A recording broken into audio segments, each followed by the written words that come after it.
Aku takut akan semua dosa-dosaku. Aku takut dosa yang terus membayangiku. Seorang Gibran sekalipun, yang hari ini kita sebut anak Jokowi, kalau dia tidak merasa bahwa dia punya kemampuan dalam tanda petik, dia tidak punya sesuatu yang kemudian punya nilai untuk mengambil kesempatan ini, saya yakin dia akan bilang, "Pak, tidak. Jangan dulu deh. Akan ada waktunya." Saya yakin Gibran akan ke kampus. Aku yakin pasti akan ke kampus. Tapi ada waktunya. Dia nggak datang ke kampus bukan karena didorong-dorong harus ke kampus. Dia pasti akan datang ke kampus. Saya yakin itu. Nah, kalau hari ini kemudian ada yang mengatakan ini seperti Orde Baru, ya maksud saya begini, ini kan perlu didiskusikan. Kalau memang mau jadi bahan diskusi di kampus ya. Diuraikan dong.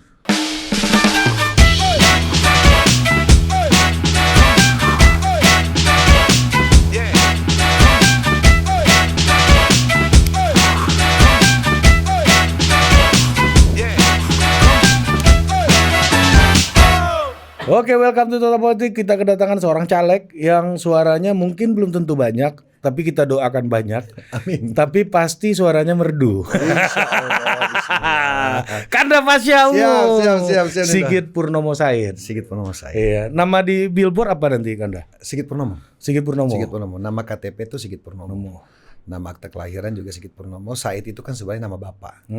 Jadi dulu itu seolah-olah kita tuh berpikir aku cuma Sigit Purnomo, kayak pendek gitu loh. Biasanya kan 3 suku kata biasanya gitu kan. Udah tambahin nama bokap deh, Said gitu loh. Jadi itu Said sebenarnya tidak dipakai di akte lahir.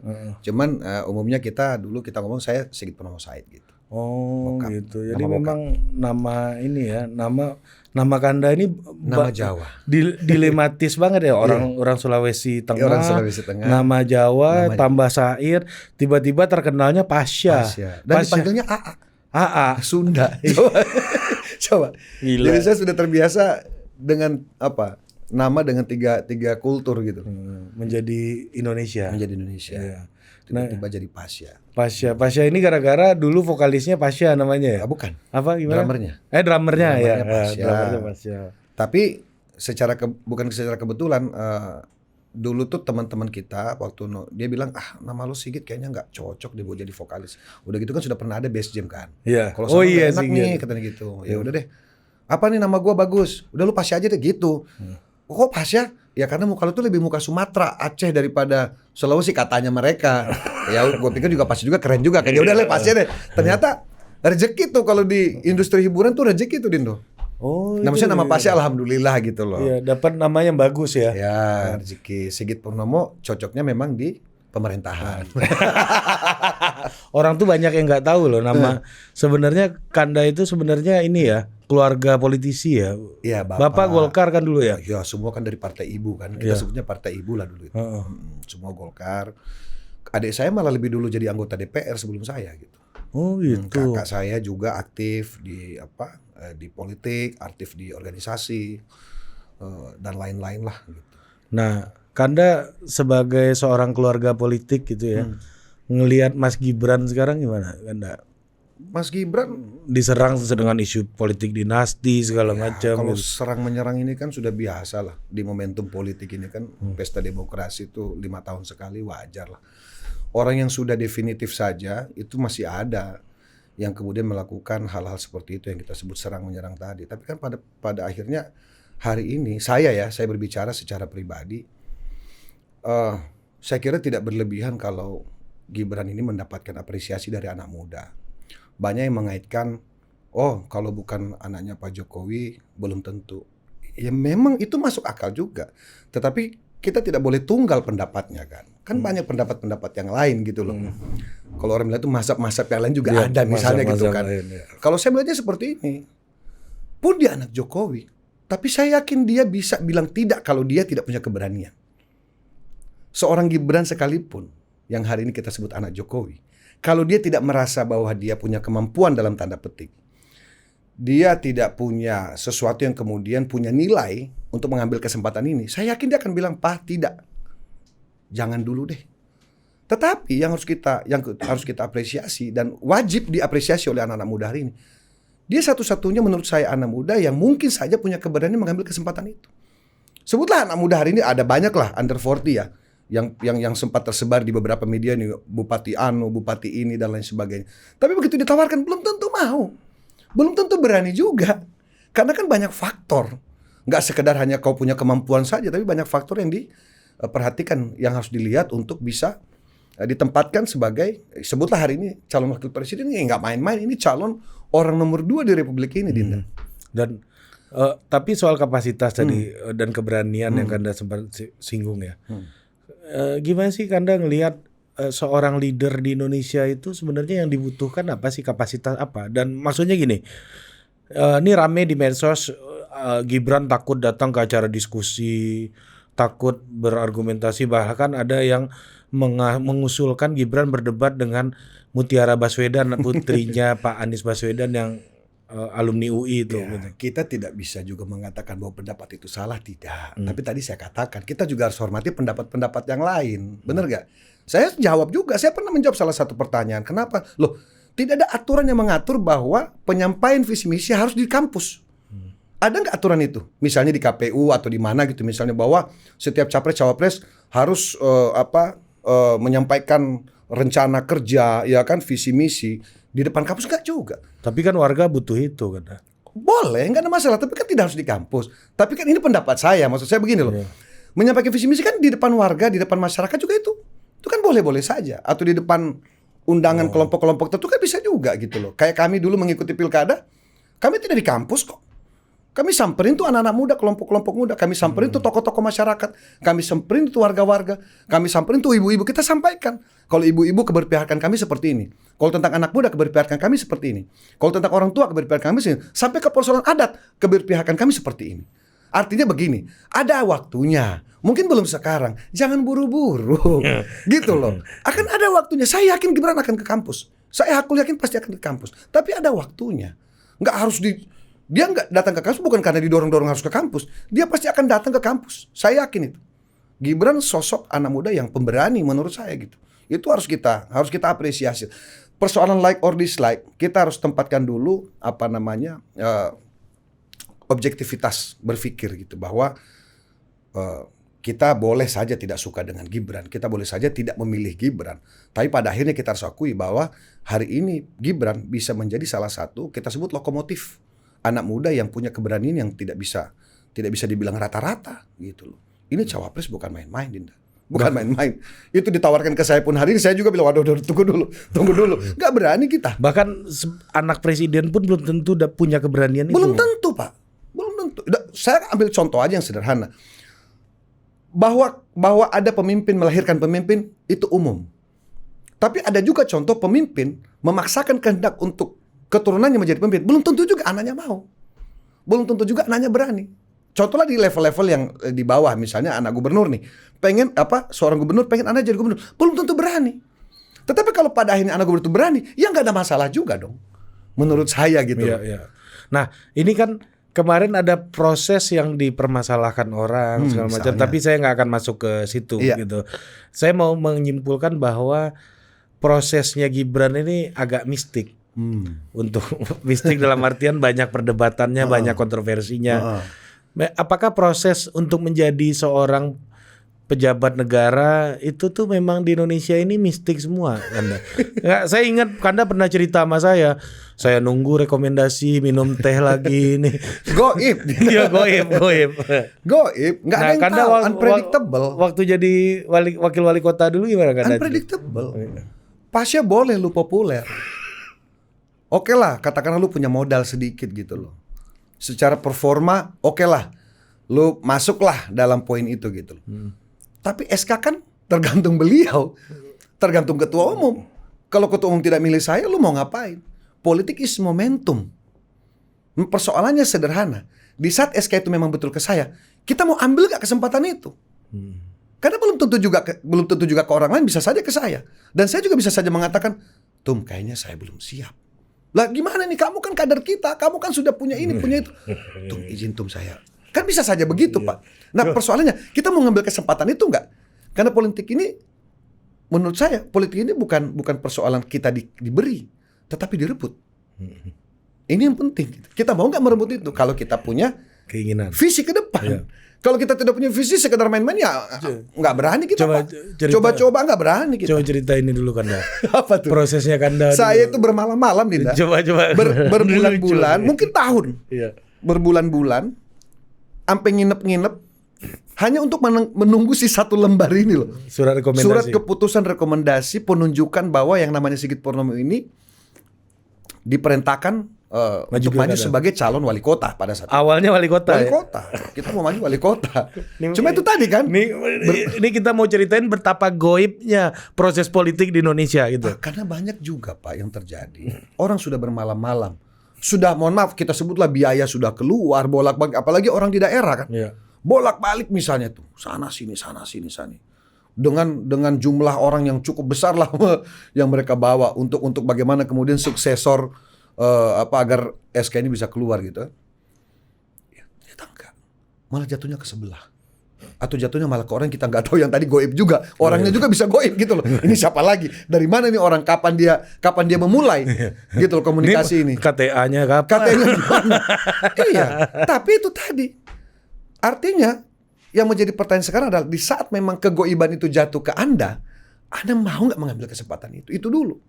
Kalau misalnya kemudian tidak jatuh ke kita, ya satu-satunya yang bisa kita lakukan adalah ya sudah, berarti belum rezeki saya hari ini. Itu pembenaran yang paling menghibur diri lah. Dulu Kanda antri-antri juga nggak di depan kantor partai nunggu segala macam? Iya. Seperti itu, sama seperti orang-orang gitu loh. Pasya ungu loh. Tapi itu, dan saya ini SK terakhir Pak. Ini besok udah pendaftaran. Saya SK terakhir yang ngasih ke saya itu Pak Asman Abnur, mantan Menpan RB. Ya. Dinda, kau betul-betul sudah siap ini. Rupanya mungkin saya diuji kali. Ini seberapa total dia ini. Gitu, seberapa serius anak ini mau maju. Karena saya tongkrongin terus. Saya tongkrongin pulang nggak bawa hasil apa-apa Pak. Itu berhari-hari. Dan isu warawiri tuh. Ketum Zulhas, warawiri tuh. Orang yang bisa tanda tangan lewat-lewat aja. Ya, kan ada yang namanya tim 9. Iya. Ya kan yang melakukan verifikasi, ya kan? Oh ini siapa ini. Apa utak-atik ini pasangan ini kan? Seperti itu. Bahkan di ujung pun sempat dikatakan begini lagi. Kayaknya kau nggak cocok nih kalau sama sini, mau nggak sama sini? Jadi mau dirubah lagi ini. Ini besok udah pendaftaran nih. Saya bilang udahlah, Bismillah Kanda, kalau memang ini saya sebagai kader, ya kan, dipercayakan untuk menjalankan tugas ini. Bismillah, sudah saya sama ini aja. Alhamdulillah kita menang total. Gitu. Jadi wakil akhirnya. Ya tadinya jadi wali kota. Ya sudah lah. Itu juga ceritanya lucu juga tuh. Kenapa? Kanda pernah cerita sama saya. Kanda jadi wakil wali kota ini karena si bapak ini billboardnya juga udah banyak jadi wali kota. Ya kebetulan beliau ini kan senior saya di sekolah juga dulu di sana di kampung kan. Alma mater lah gitu. Jadi PKB waktu itu. Jadi saya pikir ya tidak ada salahnya juga. Saya juga mungkin ya sudahlah, mungkin Allah bilang ya sudahlah kau belajar dulu. Mungkin begitu kan. Artinya learning by doing lah kasarnya. Meskipun kita sudah punya modal sosial sedikit lah sebelumnya. Tapi ini kan memang dunianya sangat berbeda. Ya alhamdulillah 5 tahun kita jalankan dengan berbagai situasi gitu kan. Kita laksanakan gitu. 5 tahun paripurna. Nah itu memang proses politik itu memang nggak bisa kita ini ya Kanda ya, nggak bisa kita tebak ya. Unpredictable. Kita tuh nggak kayak di Amerika yang ada primary, ada prosesnya ya. Seperti tingkatan sekolah lah ya. Iya. Kalau di sini gimana? Apa sih yang membuat kita itu bisa yakin gitu ya, yang bisa kita percaya itu siapa sih dalam proses politik gitu? Saya mungkin lebih percaya ada gerbongisasi ya. Gitu loh. Orang-orang kepercayaan dari yang hari ini menjadi lokomotif misalnya gitu, yang menjadi leader. Di berbagai institusi, lembaga, kelompok, organisasi dan lain sebagainya sampai ke tingkat bawah, sampai ke tingkat RT barangkali. Pokoknya siapa yang dekat dengan RT, artinya potensi-potensi misalnya untuk menjadi sesuatu itu bisa. Siapa yang dekat dengan RW bisa, siapa yang dekat dengan lurah bisa, dan seterusnya sampai ke tingkat paling atas. Dan itu wajar menurut saya. Kenapa? Karena politik ini persoalan teras. Di saat kita menjadi pemimpin misalnya, yang kita cari pasti orang-orang yang kita percaya. Untuk apa? Melakukan suksesi program-program kita yang ada di lapangan gitu, di masyarakat. Nah kalau kemudian kita sekedar normatif ya, menggunakan cara-cara administratif gitu loh kan, tapi tentu semua melalui proses itu gitu. Tapi kan ada campuran proses politiknya gitu saya kira. Nah sehingga kemudian apa yang tadi Dindo sampaikan bahwa kadang-kadang tidak tertebak itu wajar saja.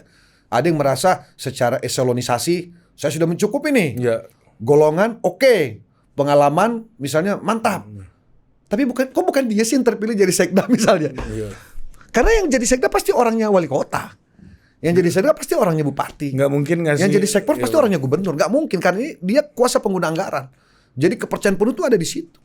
Begitu pula pemimpin-pemimpin di kedinasan. Itu pasti orangnya wali kota. Kalau ada saudara sama wali kota ya wajar karena itu adalah dasar basis untuk mempercayai orang. Iya, artinya tapi kan ada proporsinya. Iya. Nggak mungkin saudaranya wali kota semua kan, nggak mungkin juga. Iya. Misalnya ada kurang lebih 27 dinas badan misalnya. Kalaupun ternyata secara kebetulan ya, ada 1-2 yang kebetulan keluarga Kerabat. pimpinan, itu wajar saja. Wah, dan banyak yang kayak gitu di daerah. Bapaknya gubernur, anaknya kepala dinas, wajar. Bapaknya wali kota, anaknya kepala badan, wajar. Atau ponakannya, atau sepupunya, wajar saya kira. Itu nggak perlu alergi kita selama dia mampu menjalankan tugas dan fungsinya dia sesuai dengan sumpah jabatan itu. Itu yang saya alami ya gitu. Kan semuanya berjalan dengan baik-baik. Dulu saja. juga Pak Kanda ada saudara Kanda. Kalau di tempat saya kebetulan nggak ada. Ada itu saudara sesusu, apa namanya? Katanya tuh dulu sepupu jauh lah gitu loh. Gitu. Oh, tetap ada. Kita nggak bisa menghindari hal-hal kayak gitu. Nggak Makanya bisa. ada yang bilang kayak gini ya. Termasuk juga omongan saya juga hal yang saya agak setuju. Nggak tahu nih Kanda setuju atau enggak. Misalnya ketika orang mengatakan proses MK bermasalah, di situ ada saudaranya Pak Jokowi gitu misalnya. Ya kan, ini ada masalah dalam proses MK nih. Prosesnya bermasalah. Saya tuh suka batin gitu ya. Lu selama ini kemana aja? Emang semua proses politik di negara ini udah benar menurut lu? Kenapa dulu-dulu lu diam? Lu yakin sama semua undang-undang yang dibuat DPR tuh percaya? Ya terlepas benar atau tidak, gitu. Kita ini kan pilihan kita cuma satu, bagaimana kemudian kita membangun kepercayaan terhadap lembaga-lembaga yang ada di Republik ini. Saya pernah bicara di salah satu podcast. Saya katakan apa salah Bunda mengandung gitu loh. Kenapa memang kalau kemudian seorang Gibran mengajukan semacam gugatan terkait batas usia capres-cawapres atau siapapun lah itu, ya kan? Karena yang diuji ini kan normanya misalnya. Itu kenapa? Memang kenapa? Yang salah itu kalau kemudian ada mekanisme yang dilanggar gitu. Proses mekanisme hukum yang dilanggar. Setahu saya sih bukan orang hukum ya, tapi kita lihat kok. Kita kan di luar juga melihat gitu loh. Oh prosesnya oke kok. Seperti ini diputuskan oleh sekian hakim yang ada di situ. Dan apapun hasil putusannya ya harus kita hormati. Jadi kalau dikatakan salah bukan kita yang bicara, kita ini bukan orang hukum. Panggil dong pakar hukum yang independen. Salah nggak ini? Gitu loh. Kalau memang salah, uji lagi, gitu loh. Iya kan? Nah, kenapa kita harus ribut dengan persoalan yang kita sendiri tidak paham gitu? Tetapi yang saya katakan tadi begini loh, Dinda. Ini sebenarnya kuncinya di Mas Gibran. Kalau Gibran mengatakan bahwa udahlah, saya nggak bisa, saya nggak mau, saya nggak mampu, saya biar urus kota dulu. Itu juga nggak ada masalah gitu loh. Tetapi kalau kemudian hari ini anggaplah kita sebut memang ternyata ini seolah-olah proses ini dibuat ujungnya memang untuk Gibran. Terus salahnya di mana? Kenapa? Emang nggak boleh kita misalnya kita sebagai orang tua ngedorong anaknya, emang salah? Selama itu tadi orang tua melihat bahwa anak saya memenuhi kualifikasi, gitu loh. Kita runut barang ini secara klasifikasi juga masuk barang ini kan begitu. Kenapa tidak? Gitu. Dan didukung oleh semua orang. Ingat loh, partai juga punya kekuatan loh untuk kemudian tidak mengambil posisi itu. Gitu. Tapi kan faktanya kita lihat hari ini banyak yang memberikan dukungan, gitu loh, banyak yang memberikan apresiasi. Dan kalaupun ada suara-suara sumbang di luar ya itu saya kira wajar saja. Tuduhannya gitu kan. Sampai kapan kita membahas persoalan tuduhan ini? Tuduhannya ketua partai udah dipegang semua buntutnya sama presiden. Iya, itu pendapat siapa dulu? Buktikan dong, bener gak? Kan harus ada pembuktian dong. Kita capek membahas yang goib-goib tadi ini kan. Kita membahas pendapat orang, goib lagi gitu loh. Lah, gimana nih? Mana buktinya? Bahwa ekornya ketua-ketua partai dipegang, mana buktinya? Kan gak ada buktinya gitu loh. Coba, ini ketum-ketum ini kan kita harus jaga juga marwahnya Pak. Saya yakin lah ketua-ketua partai tidak serendah itu dan tidak semurah itu gitu. Saya yakin lah semua pasti dengan banyak pertimbangan. Faktanya kalau memang seperti itu berarti semuanya ke sana dong. Kan ketua partai bukan hanya Pak Zulkifli Hasan, bukan hanya Pak Erlangga Hartarto. Gitu loh. Bukan hanya Pak Anies Mata misalnya. Pak Prabowo. Bukan hanya Pak Prabowo. Banyak yang lain juga di luar kan. Di luar koalisi Gibran. Terus gimana dong kalau kayak gitu? Berarti maksudnya dianggap yang lain tidak takut gitu atau tidak? Gimana maksudnya? Ini kan jadi muter-muter barang ini gitu. Goib lagi. Nanti begitu yang di luar koalisi Gibran, mohon maaf dalam tanda petik, tiba-tiba berkasus, wah ini karena tidak koalisi. Kan serba salah barang ini Pak. Akhirnya padanya dikait-kaitkan. Pak Jokowi selalu bilang, istana lagi. Nanti lek ngene istana meneh. Nah, gitu. Repot barang ini Pak, udahlah. Janganlah kita bahas yang goib-goib tadi itu kan. Kan di daerah pun juga Kanda pasti juga diserang dengan hal-hal goib ini juga banyak kan.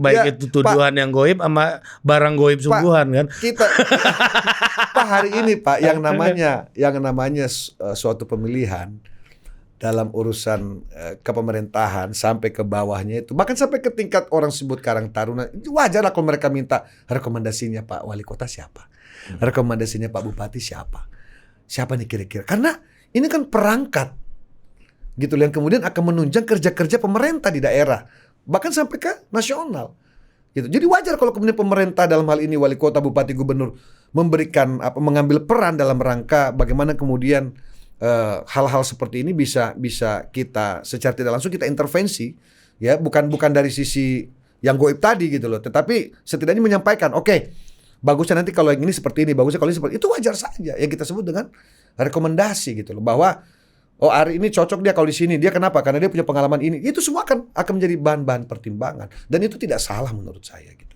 Nah, begitu pula Pak Gibran, menurut saya tidak ada yang salah kalau kemudian hari ini kita sebut Pak Jokowi beserta Ibu Iriana memberikan restu, terus kemudian didukung dengan partai-partai politik, ditunjang dengan harapan anak-anak muda hari ini, berharap ada keterwakilan anak muda di tingkat nasional sebagai leader, ini kan luar biasa. Ingat loh, 2 tahun terakhir kalau saya nggak keliru, hampir semua kita hari ini yang senior-senior politisi mengatakan bahwa kita punya bonus demografi yang angkanya lebih dari 60%. Iya kan? Nah, tidak salah dong kalau kemudian kita tempatkan salah satu sosok yang menjadi 02, calon 02, yang menjadi keterwakilan bonus demografi ini di Republik ini. Gitu. Dino ngantuk ya? Enggak. Ini menghayati omongan saking merdunya. Nah, nih kita move ke topik lain nih, Ganda, yang juga goib. Bahwa pemerintahan hari ini sudah seperti Orde Baru. Katanya. Kata Bu Mega kemarin pidatonya. Katanya. Nah, di situ membakar semangat pendukungnya Pak Ganjar Mahfud gitu, dan Bu Mega juga di dalam pertemuan itu mengatakan soal menang 1 putaran. Nah, gimana sih Kanda ngelihat soal statement Bu Mega kembali ke Orde Baru ini? Iya, Dindo aja tadi udah bilang gaib, Pak. Enggak. Maksud saya gini loh. Orde Baru tuh kayak apa di imajinasi Kanda? Ya kami juga kan hidup lah di era Orde Baru gitu kan. Ya meskipun kita tidak secara langsung ada di dalam ataupun terlibat dalam pemerintahan ya, kita juga waktu itu masih sekolah, sempat mahasiswa, saya tingkat 2 waktu tahun 98 kita juga turun melakukan demonstrasi pada waktu itu. Tetapi maksud saya begini, saya mohon maaf ya, ini tidak bermaksud itu.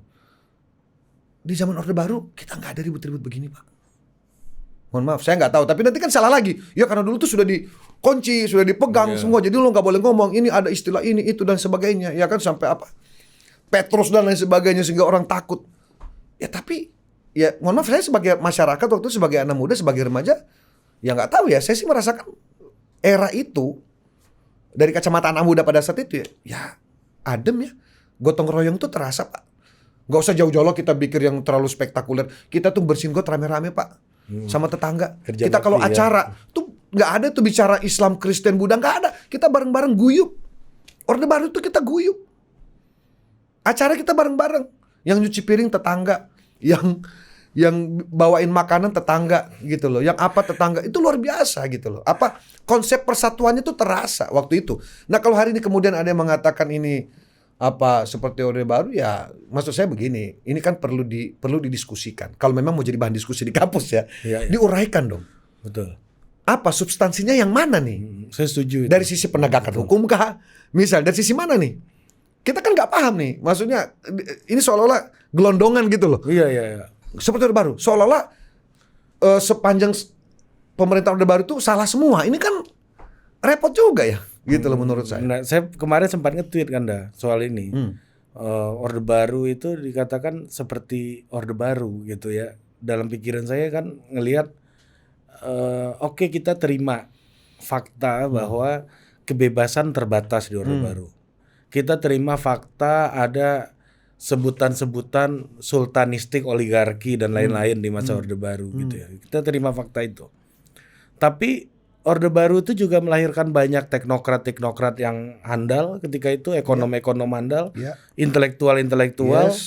Terus SD Impres, pasti Kanda di sana ngerasain kan pasar Impres, ya kan, KB segala macam, dan pertumbuhan ekonomi paling tinggi sepanjang sejarah dibandingkan Orde Lama misalnya. Indonesia sampai hari ini. Iya, maksud saya kan Orde Baru ini kan artinya jauh lebih baik dibanding Orde Lama, kan ukurannya begitu dulu Dinda. Dalam hal itu. Iya dong. Nggak bisa lagi kita bandingkan sama hari ini misalnya kan, karena kalau mau fairnya Orde Baru kan semangat baru waktu itu ceritanya.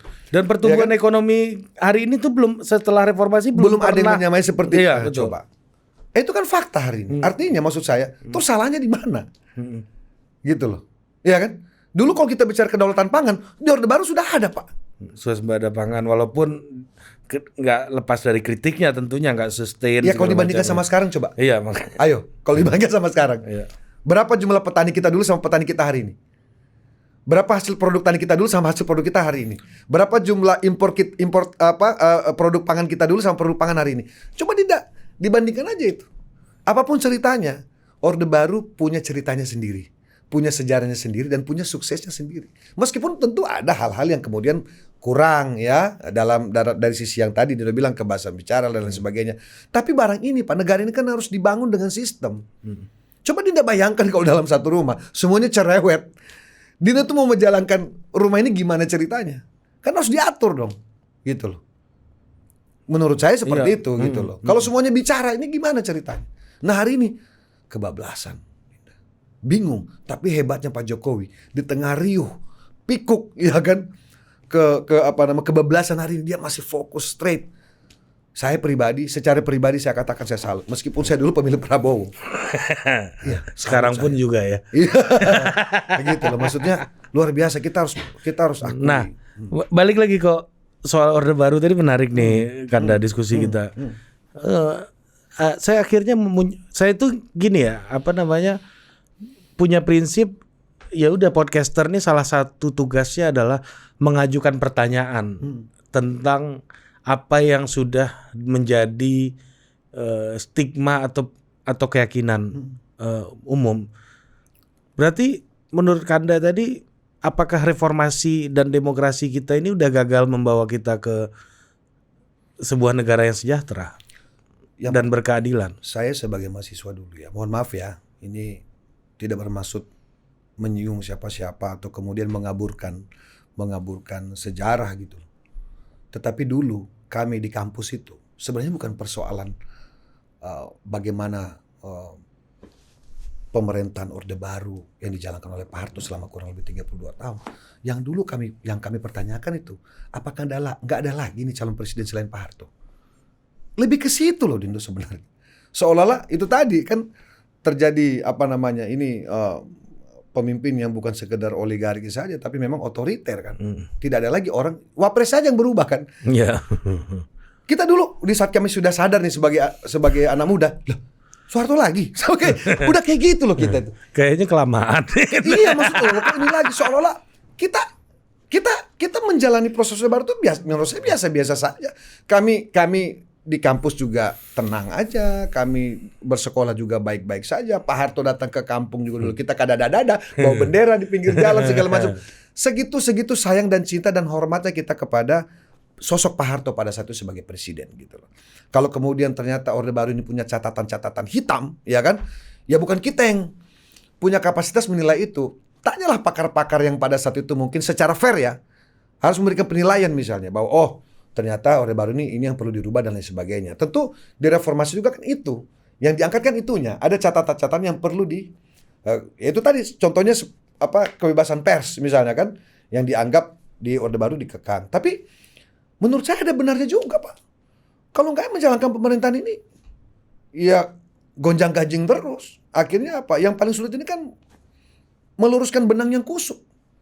Coba kalau isinya persoalan terus persoalan yang dibicarakan persoalan, apalagi goib.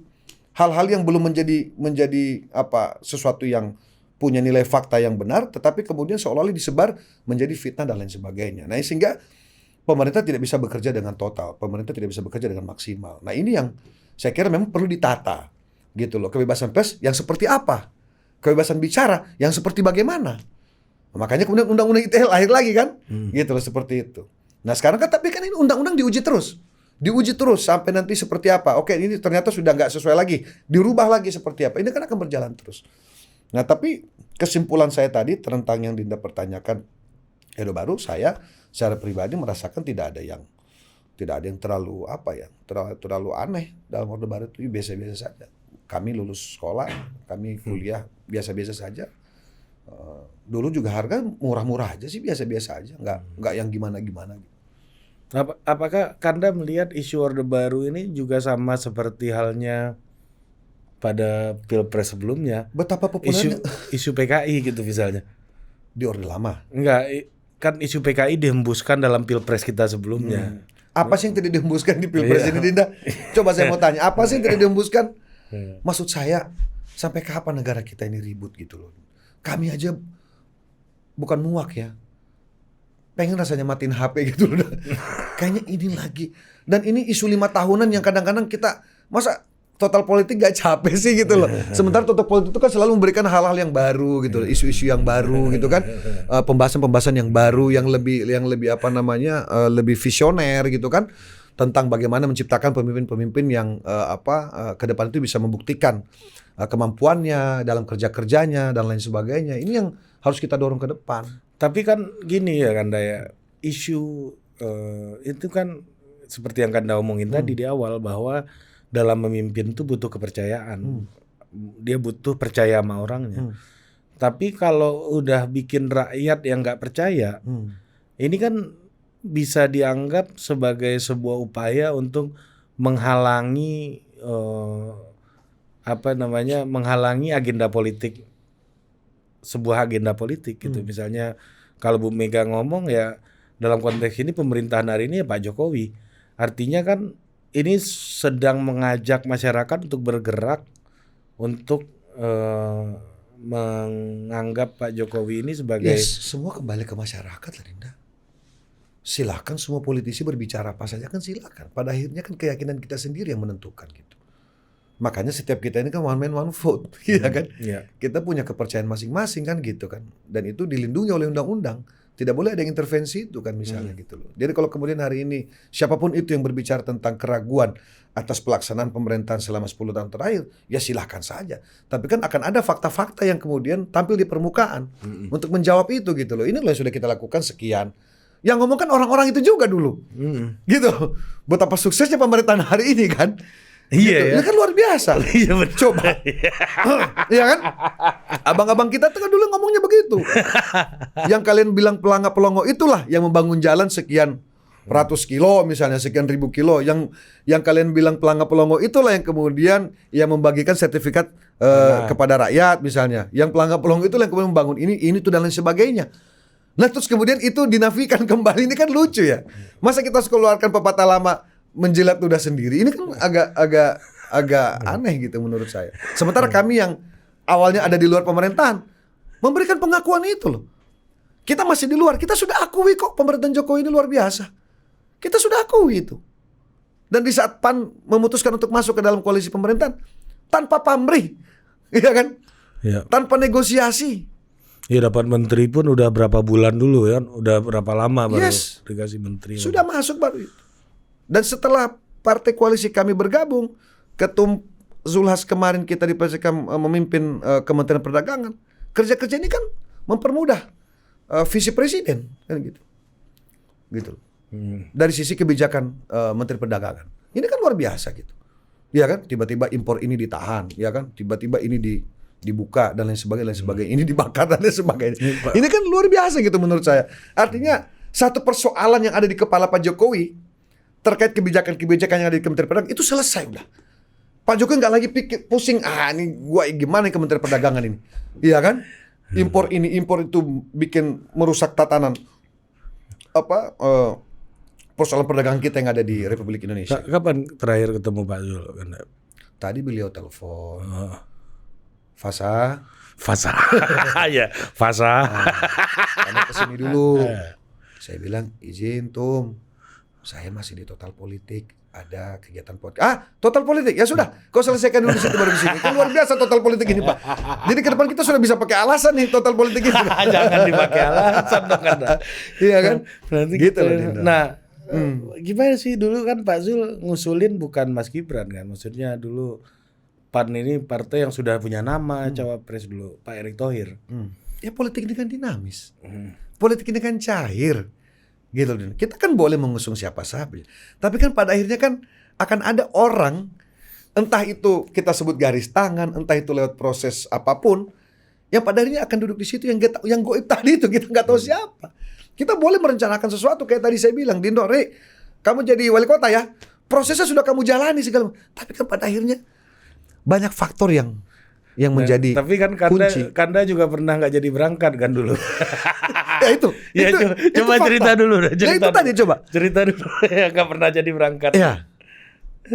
Saya tidak bilang sempat terjadi keributan ya, tapi sempat terjadi inilah hal-hal yang sensitif lah di dalam sesama kader.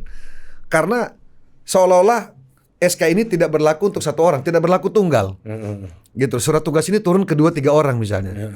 Nah, kita lihat nanti siapa ujungnya yang mendapatkan SK ini kan begitu. Walaupun pada akhirnya saya yang dapat.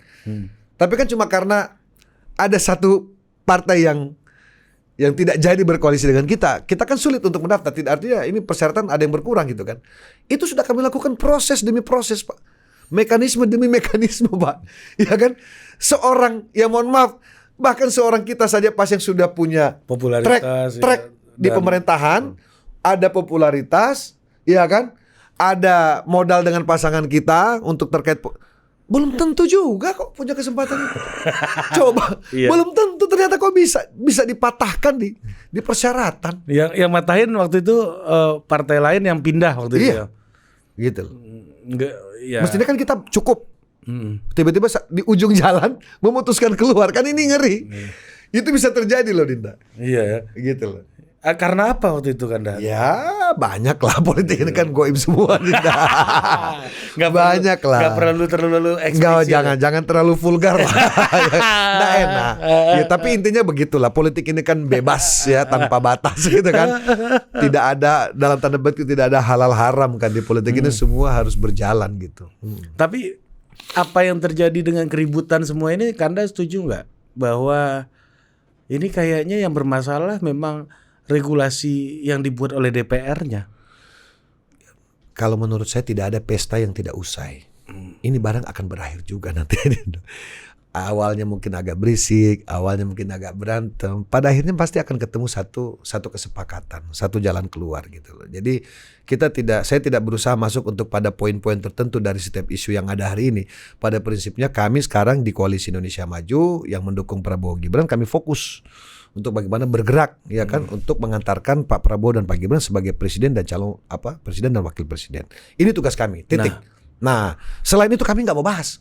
Kami nggak ada lagi misalnya ada yang mengatakan ini belum pantas, bocil dan lain sebagainya. So what gitu loh. Kenapa memang? Udah. Kok Anda seolah-olah sewot gitu loh. Ada anak muda hari ini yang kemudian mendapatkan kesempatan itu. Mungkin bukan Gibrannya yang kecepatan, Anda yang sudah kelamaan di situ tapi nggak jadi gitu loh. Iya loh, benar gak sih? Mungkin aja sih. Boleh juga gitu. Nah, gitu. Ini terakhir nih Kanda. Kanda percaya nggak sih dengan apa yang sudah terjadi antara Pak Prabowo dan Pak Jokowi gitu? Yang tadinya itu berhadap-hadapan, kemudian berangkul-rangkulan. Ini juga akan terjadi lagi di 2024. 2024 maksudnya? 2009 2024 ini, bahwa nanti akan ada orang yang bertarung kelahi A, B, C sampai Z dibacain, kemudian setelah pemilu akan berangkul-rangkulan lagi semuanya. Oh, percaya. Akan misalnya kalau Pak Prabowo yang menang, Kan di antara tiga ini pasti kan ada satu ada pemenang nih. iya. Nah, misalnya terus Pak Prabowo yang menang, mungkin Mas Anies dan Mas Ganjar akan jadi menterinya, atau Pak Ganjar Bisa. yang menang, Bisa. Pak Prabowo dan Mas Anies Bisa jadi saja. menteri, atau Anies yang ya menang. pada akhirnya semua tokoh-tokoh kita ini kan harus bersatu. Ya kan, mengutamakan kepentingan bangsa dan negara. Kalau semuanya mohon maaf gengsi, arogan, ya kan, terus kemudian tidak mau tahu tentang persoalan kebangsaan ini, memilih tidak mau tahu, memilih di luar dan lain sebagainya misalnya, ya itu perlu dipertanyakan gitu loh, jiwa kebangsaannya gitu. Nah, saya yakin orang-orang seperti misalnya tadi kalau Pak Prabowo menang ya, orang-orang Pak Anies seperti Pak Anies, Pak Ganjar itu kan negarawan-negarawan lah, yang saya kira pasti ke depan mengutamakan soal Tapi di bangsa. sisi yang lain, apakah ini bentuk dari elit kita yang terlalu mudah berkompromi, Kanda? Wah, saya sih nggak tahu ya. Nanti kalau saya ada di dalam situ baru. Nggak, Tapi saya nggak tahu. Maksudnya gini, kalau Kanda kan tiap hari ngeliat proses kita politik tidak punya pilihan, Dinda. Kita ini kan masih dalam posisi negara berkembang. Belum disebut sebagai negara maju gitu. Nah, kalau kita sibuk dengan perpecahan, kapan bangsa kita ini maju? Kita sudah dengar bahwa bangsa ini akan maju ini sejak kita SD. Tapi sampai sekarang saya sudah 44 tahun. Kok belum maju-maju bangsa ini gitu loh. Tapi kita perlu memberikan pengakuan terhadap Pak Jokowi. Setidaknya derajat atau kastanya bangsa kita Indonesia ini sudah naik sekian tingkat, sekian level di mata bangsa-bangsa lain gitu kan. Sudah banyak yang kemudian disukseskan lewat program-program Pak Jokowi di pemerintahan beliau ini, yang kemudian secara tidak langsung, ya kan, secara tidak langsung itu bangsa-bangsa lain pasti mengakui. Efeknya kan masyarakat kita sudah merasakan gitu loh. Ya. Iya kan? Gitu. Ini yang luar biasa gitu. Tapi salah satu kritik terhadap Pak Jokowi itu tidak adanya oposisi. Karena ngelihatnya gimana? PKS oposisi. Tidak ada oposisi yang solid, yang kuat. Tidak ada oposisi yang bersuara gitu. Yang kuat, bahkan PKS sama Demokrat aja nggak cukup untuk mencapreskan seseorang. Itu kan bukan tidak pada posisi Pak Jokowi harus memberikan penilaian. Menurut saya ya sekarang kalau kan karena semuanya PAN diajak gabung, lawan tidak kan? kuat, masa salah kita misalnya gitu loh. Ya kan PAN diajak gabung, yang lain diajak gabung juga semuanya. Itu kan pilihan ya. Pada akhirnya kan harus mengepentingkan kepentingan yang lebih besar gitu loh. Kalau kemudian dukungan PAN kepada pemerintah hari ini masuk ke dalam koalisi lebih mempercepat program-program pemerintahan sukses di masyarakat, ya kenapa tidak? Kenapa kita harus repot dengan urusan dalam tanda petik sakit hati dan lain sebagainya? Sampai kapan barang ini nggak move on gitu loh? Ya kita harus logik lah. Kita harus tanggalkan lah semua arogansi politik yang ada misalnya gitu kan. Ya kita fokuslah pada persatuan. Tapi kan tidak dilarang untuk beroposisi kan. Nah, beroposisi atau tidak itu kan pilihan, Dinda. Ya silakan saja gitu loh. Iya. Pada akhirnya kan politiknya persoalan kesempatan kan. Iya betul. Di saat bisa memajukan negeri ini bersama-sama, ya kenapa tidak? Kenapa harus terpecah gitu? Oke, Kanda kasih ini dulu. Promo dulu, nyalek di mana, Kanda? Oh ya, siap. Ya. Baik. Buat teman-teman pecinta atau penonton setia Total Politik, saya Sigit Purnomo atau Pasya Ungu, alhamdulillah dipercayakan oleh Partai Amanat Nasional untuk maju sebagai calon legislatif DPR RI Dapil 3 Jakarta yang meliputi Jakarta Barat, Jakarta Utara, Pulau Seribu, nomor urut 1. Mohon doa restunya serta dukungannya. Insya Allah saya mengajak kepada seluruh warga masyarakat Jakarta Barat, Jakarta Utara dan juga ke Pulau Seribu, mari kita maju bersama. Kita berjuang bersama. Nah, Bismillah. kasih nyanyi dikit dulu. Oh iya. Lagu apa ya? Ya, andai ku tahu. Nah, itu dong. Aku takut akan semua dosa-dosaku. Aku takut dosa yang terus membayangiku. Ampuni aku dari segala dosa-dosaku. Ampuni aku, menangisku bertobat padamu. Thank you Kanda Pasya. Saya baru podcast ini yang kedua, tapi baru di sini saya nyanyi loh. Di Total Politik loh saya nyanyi. Thank you Kanda. Bahaya nih. Thank you Kanda Siap, Pasha. terima kasih banyak Ternyata Total Politik. Terima kasih tajam kembali. banget. Nanti kalau di DPR masih mau pakai rambut kayak begitu. Lihat situasi. Kalau syuting video klip boleh lah ya. Gitu. Oke, sampai jumpa Siap, lagi di terima Total kasih. Politik. Ya, Makasih makasih. Kanda Pasha.